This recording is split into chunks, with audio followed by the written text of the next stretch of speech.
అన్యజనుల ప్రవేశం సంపూర్ణమవునట్లు ఇశ్రాయేలునకు కఠిన మనసు కొందమట్టుకు కలుగను.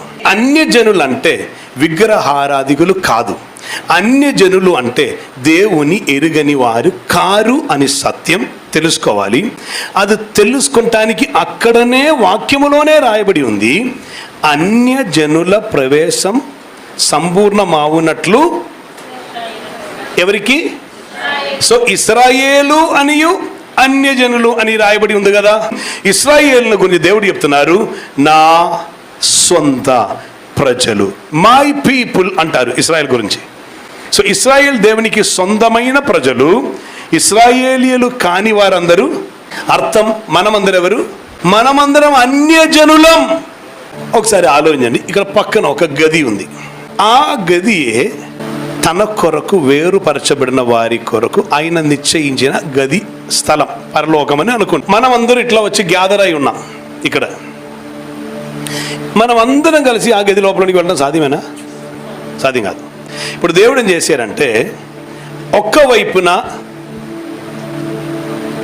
ఇక్కడ ఉన్నటువంటి వీరిని నేను రెండుగా డివైడ్ చేస్తున్నాను.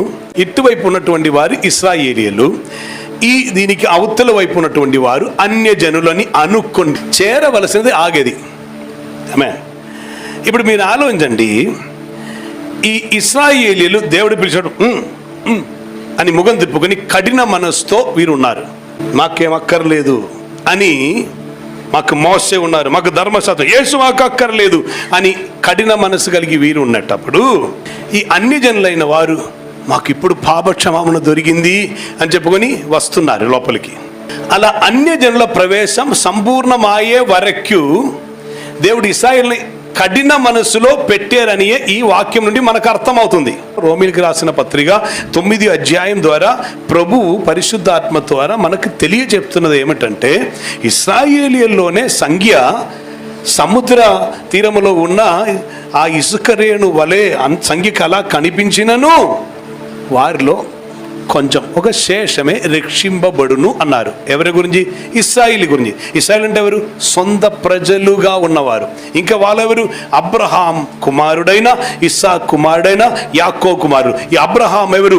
దేవునికి స్నేహితుడు, దేవునితో నడిచిన వాడు, దైవ చిత్తం నెరవేర్చిన వాడు, విశ్వాసులకు తండ్రి.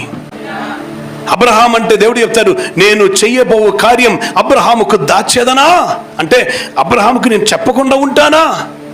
430 సంవత్సరాల తర్వాత తన పిల్లలకి ఏం జరగబోతున్నదని చెప్పిన అదే దేవుడు, నేను చూపించు దేశముకు బయలుదేరమని చెప్పినప్పుడు సమస్తమును విడిచిపెట్టి బయలుదేరి వచ్చినటువంటి అబ్రహామును గురించి దేవుడే చెప్తున్నటువంటి మాటయే, అబ్రహాం దేవుని నమ్మను, అతనికి నీతిగా ఎంచబడను.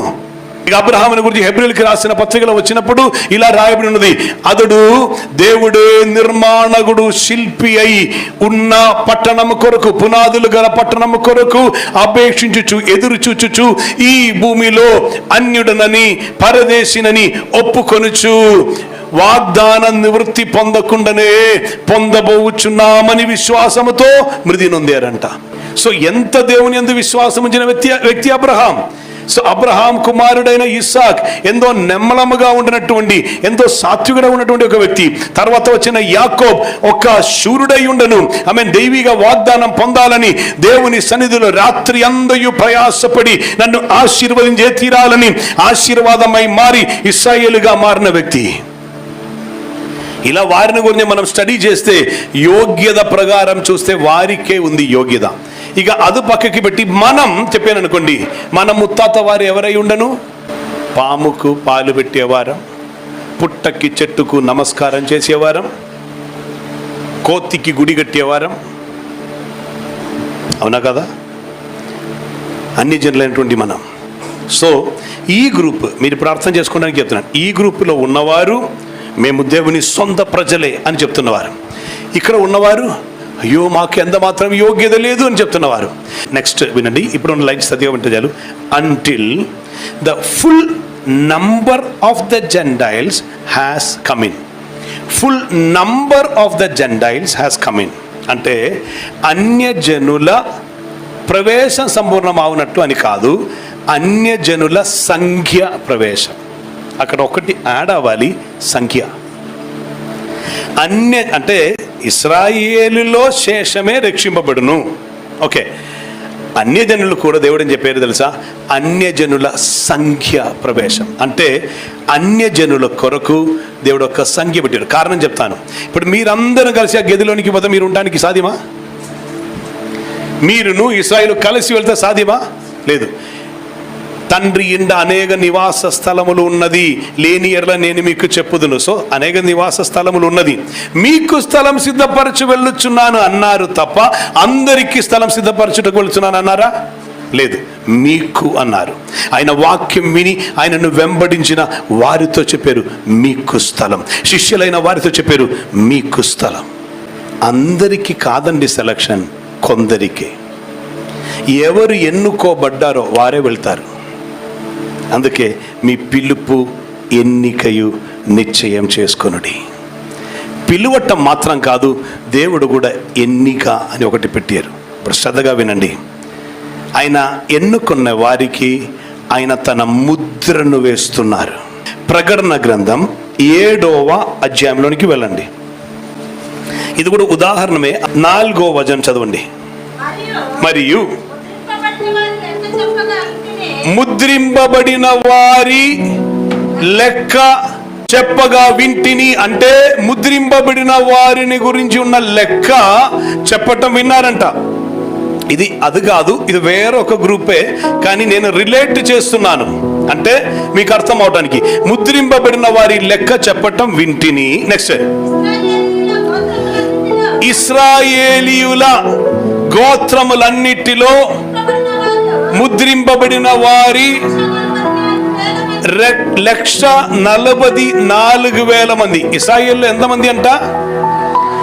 1,44,000 మంది. అంటే ఒక్క గోత్రములో నుండి 12,000 మంది ప్రకారం 12,000 మంది ఇంటూ 12, అది 1,44,000.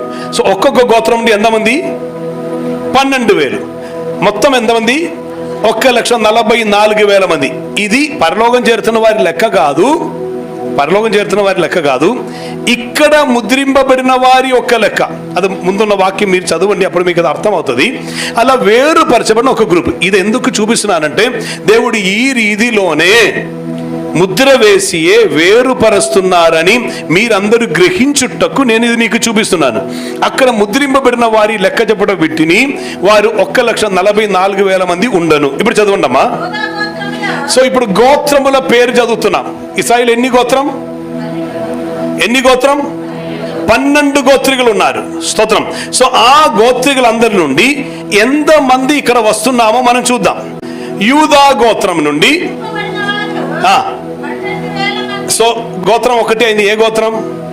యాక్చువల్లీ మొదటి గోత్రం ఏది? రూబేన్. రూబేనే మొదటి గోత్రం. రూబేన్ తర్వాత షిమయోన్, షిమయోన్ తర్వాత లేవి, లేవి తర్వాతనే యూదా రావాలి. కానీ దేవుడు స్తుతించేవాడైన యూదాని తీసుకుని పోయి మొదటి స్థానంలో పెట్టారు. స్తుతించే వారు ఎల్లప్పుడూ ముందే ఉంటారు. హల్లెలూయా. సో యూదా గోత్రంలో ఉన్న వారి లెక్క చూస్తే వాళ్ళు ఎంతమంది ఉన్నారంట?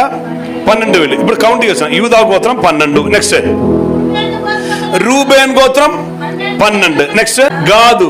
ఇప్పుడు ఎన్ని అయింది? 3. ఒక్కొక్క ఎన్ని గోత్రం ఉన్నదని మాత్రం మీరు కౌంట్ చేయాలి. ఓకే, యూదా, రూబేన్, గాదు 3 అయింది. ఓకే, నెక్స్ట్ ఆషేర్ గోత్రం ఇప్పుడు ఎన్ని అయింది? 4. నెక్స్ట్ నఫ్తాలి ఇప్పుడు ఎన్ని అయింది? 5. ఇంకా నెక్స్ట్ మనష్షే గోత్రం ఇప్పుడు ఎన్ని అయింది? 6. నెక్స్ట్ షిమియోన్ గోత్రం ఇప్పుడు ఎన్ని అయింది? 7. నెక్స్ట్ లేవి గోత్రం ఇప్పుడు ఎన్ని అయింది? నెక్స్ట్ ఇస్సాఖార్ గోత్రం ఇప్పుడు ఎన్ని అయింది? నెక్స్ట్ జెబులూన్ గోత్రం ఇప్పుడు ఎన్ని అయింది? నెక్స్ట్ యోసేపు గోత్రం అప్పుడు ఎన్ని అయింది? 11. నెక్స్ట్ బెన్యామిన్ గోత్రములో 12. ఇప్పుడు ఎన్ని గోత్రం అయిందమ్మా? 12 గోత్రం వచ్చిందా? రాలేదండి. దాన్ గోత్రం అక్కడ చదివారు ఎక్కడైనా? దాని గోత్రం అక్కడ ఎక్కడైనా చదివారా? లేదు. ఏం జరిగింది తెలుసా?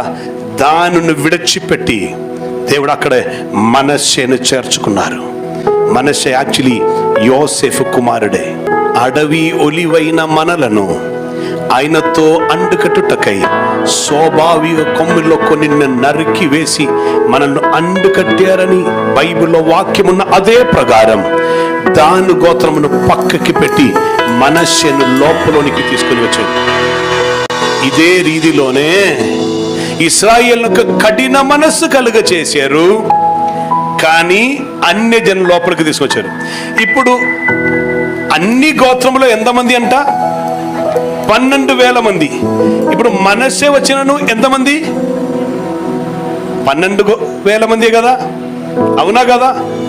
ఇదే కార్యమేనండి అన్యజనుల సంఖ్య ప్రవేశం అని రాయటానికి ఉన్న కారణం. అర్థం అన్యజనుల ప్రవేశం సంపూర్ణమవ్వరికి కాదండి, అన్యజనుల సంఖ్య ప్రవేశం సంపూర్ణమవ్వరికి. అర్థం అన్యజనుల కొరకు దేవుడు నిర్ణయించిన ఒక సంఖ్య ఉన్నది. అన్యజనుల ప్రవేశపు సంఖ్య, ఆ సంఖ్య అని చోటలో మూల భాషలో గ్రీకులో ప్లెరోమా అని రాశారు దేవుడు. PLEROMA, ప్లెరోమా. ప్లెరోమా అంటే a certain space which can contain limited number. అంటే నియమింపబడిన కరెక్ట్ అయిన సంఖ్య మాత్రం చేరటానికే అవకాశం ఉంది, ఎక్కువ వస్తే కుదరదు అంట. అర్థం అన్యజనుల ప్రవేశముకు దేవుడు సంఖ్య పెట్టి ఆ సంఖ్య సంపూర్ణమావు వరకు ఇశ్రాయేలునకు కఠిన మనసు కొంత మట్టుకు పెట్టారు. కానీ ఆ సంఖ్య కంప్లీట్ అయితే ఇశ్రాయేలునకున్న కఠిన మనసు దేవుడు తీసివేసి ఇశ్రాయేలు చేతులు చాపి యేసయ్యా అని పిలిచే రీతిలో దేవుడు మార్చివేస్తారు. అప్పుడు అన్యజనులకు ఛాన్స్ లేదు, ఇశ్రాయేలుకు మాత్రం ఛాన్స్. పేతురు రాసిన 2వ పత్రిక 3వ అధ్యాయం 17th verse.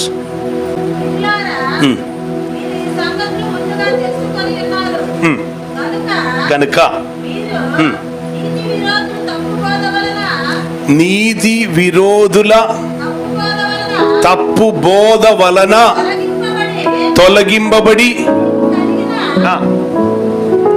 మీకు కలిగిన స్థిర మనస్సును విడిచి పడిపోవకుండా కాచుకొని ఉండుడి. మన ప్రభువును రక్షకుడునైనా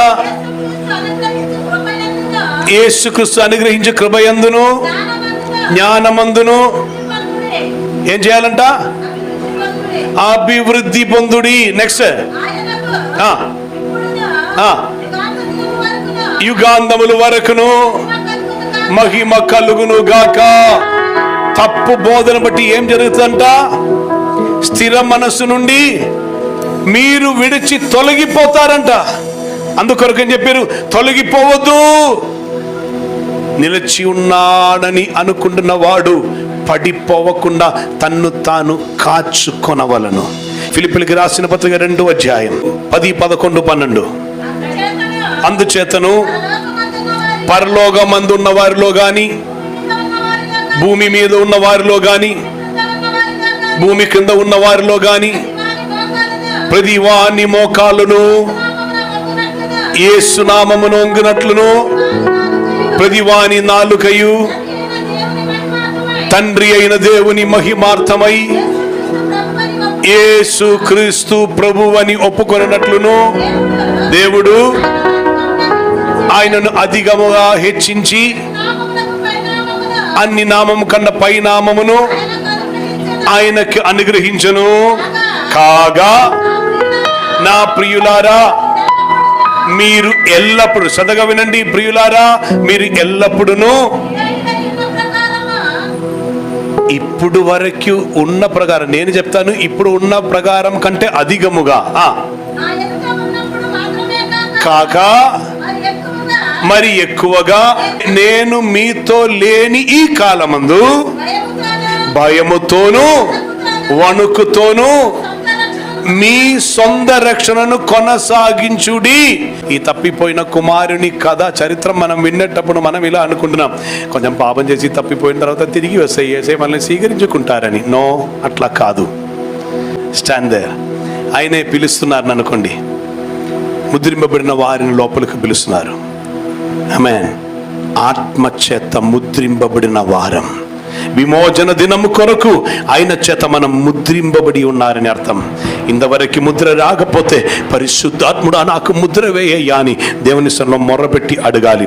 అలా ముద్రింపబడిన వారిని లోపలోనికి చేర్చుకుంటున్నారు. ఆలోచించండి, ఇప్పుడు దాని లోపల ఎంతమంది నిలబడవచ్చు? మీరు జస్ట్ రఫ్గా చెప్పండి. 30 మంది అని అనుకోండి. ఓకే, సో ఇక్కడ ఉన్నటువంటి వారిలో నుండి ఇప్పుడు 30 మందికి అక్కడ ఛాన్స్.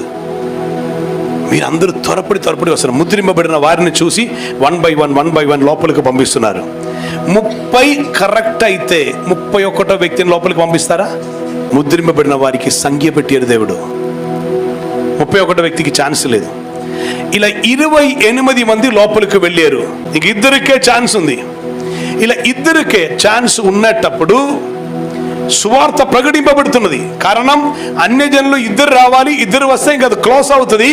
ఇంకా వీరి కొరకున్నది, ఇశ్రాయేలు కొనుక్కున్నది ఓపెన్ అవుతుంది. ఆమేన్. సో అలా ఇద్దరు కొరకు ఉన్నప్పుడు లోపల ఉన్న ఇద్దరు తప్పు చేసి బయటకు వెళ్ళిపోయారు. ఇప్పుడు 4 ఓపెనింగ్ అయింది. 4 ఓపెనింగ్ అయ్యేటప్పుడు 5 రక్షణ పొంది పరిగెత్తి వస్తే 5 లోపలికి వెళ్తారా? పోనీ కరెక్ట్ 4 వేరే వచ్చారు, లోపలికి వెళ్ళారు. ఈ బయటకి వెళ్ళిన 2 వచ్చి ప్రభువా మాకు తలుపు తీ అంటే తీస్తారా?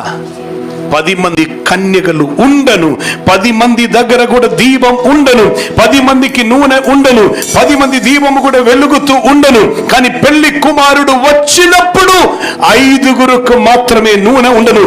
వారు లోపలికి వెళ్ళారు, మిగిలిన 5 ఛాన్స్ దొరకల.